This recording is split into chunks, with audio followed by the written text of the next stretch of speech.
में डॉक्टर अनिता नायक और सामने बैठे नगर के चुनिंदा साहित्यकार, चिंतक और विचारक। अभी हम एक ज्ञान गंगा में नहा रहे थे, ऐसा लगा कि दुबे जी रुके ना, हम सुनते ही रहे, मगर ऐसा होता नहीं है। मगर बहुत अच्छा है। इस 7 दिनी भागवत आज से शुरू कर दी हमने। 7वें दिन अनिता नायक की कथा पूर्ण हो रही है। आज पहला दिन है, 6 दिन पश्चात हो सेवा निवृत्त हो गई। एक बहुत अच्छा प्रसंग था, कुछ अच्छी बातें जो प्रसंग में आ गई। डॉक्टर दुबे हायर सेकेंडरी में मैथ साइंस से पास हुए, मैंने भी मैथ साइंस से मैट्रिक पास किया। अनिता जी ने साइंस से बीएससी किया, डॉक्टर सीवी दुबे जी ने भी साइंस से मैट्रिक किया। यानी विज्ञान और गणित का छात्र जब हिंदी में आता है तो हिंदी की गुणवत्ता बढ़ जाती है और काल्पनिकता उड़ जाती है, वैज्ञानिक बोध उसमें आ जाता है। दुबे जी का यही था और यही तय हुआ होगा कि आज के कार्यक्रम में गद्य गद्य होगा।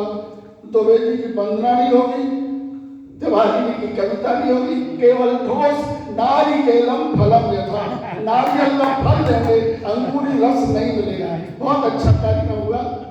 एक प्रश्न इसी संदर्भ में, हम लोगों ने साथ में मैं गाँव का छात्र हूँ, आप भी गाँव के हैं, साइकिल से पैदल कैसे आते थे और सारी बातें दुबे जी ने बताई है। किंतु महत्वपूर्ण बात यह है कि हम लोगों ने साथ में एमए भी किया, विश्वविद्यालय में किया, सेवा भी अंबिकापुर में साथ में दी, यहाँ भी दी, किंतु थोड़ा देशांतर हो गया। हम एक संगठन में जुड़ गए और अपने दिन रात उसमें लगा दिए और वो हिंदी सेवा में लग गए, वो बहुत आगे बढ़ गए, हम पिछड़ गए। खैर मैं फिर भी प्रसन्न हूँ कि कम से कम हमने 1000 गाँव में शिक्षा का प्रसार किया और मध्य प्रदेश से लेकर भारत तक के विद्या भारती के बड़े पदों पर मैंने कार्य किया। वो भी एक प्रशंसा अपने आप में प्रसन्न है। किंतु दुबे जी जिस ऊंचाई तक पहुंचे हम सबके लिए गौरव की बात है। इनकी अनिता जी की पुस्तकों में जो मूल बात है, कृष्णा सोबती के कथा साहित्य में स्त्री तत्व का विश्लेषण और भी कई किताबों में स्त्री से, भले स्त्री पुरुष का सामंजस्य तो जयशंकर प्रसाद राधिका से चला है, किंतु उन्होंने जो मूल पकड़ है स्त्री का शोषण और वह यौन शोषण, यौन हिंसा, और यौन हिंसा भी नाबालिग बालकों द्वारा, पिता द्वारा, भाई द्वारा, ये सारे चित्रण हैं। ये जो विकृतियां हैं, कमाए स्त्री और फल भोगे पति, पंचायत में जीती स्त्री और भोग रहा पति, सरपंच बनी पत्नी और सरपंच पति सुख भोग रहे।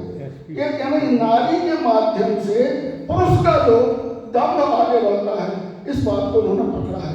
और है प्रिय स्त्री, तुम दासी बन जाओ, देवदासी बन जाओ, और यदि हमारे पांडवों को समस्या है तो नियोग मार्ग से तुम्हारा भी उपयोग हो सकता है। तुम व्याभिचारिणी हो, तुम वेश्याली हो, तुम सब कुछ हो। तो नारी को इतनी गाड़ी है, उन्होंने बहुत प्रारंभिक बहुत अच्छा अनिता जी ने चिंतन किया है। और इसलिए शरद जी का याद आ रही है, सागर जी, उन्होंने तो और अच्छा लिखा, इन पुरुषों के शोषण से बचने के लिए हम शादी ही नहीं करेंगे, साथ रहेंगे, विवाह नहीं करेंगे।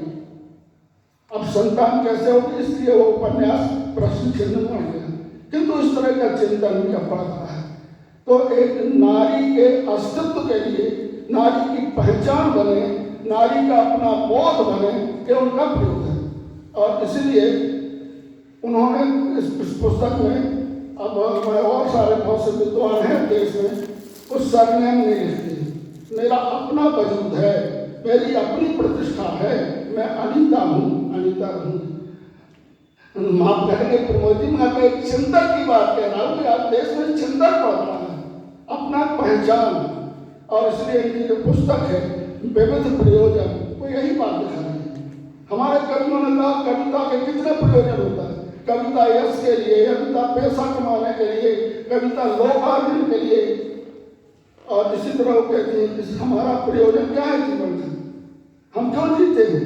उन्होंने कहा, तरह तरह के लोगों ने कहा, किंतु अंत में निष्कर्ष अस्तित्व की पहचान हमारा जीवन का प्रयोजन यही है कि हम अपने अस्तित्व की पहचान बताएं, हम कुछ हैं।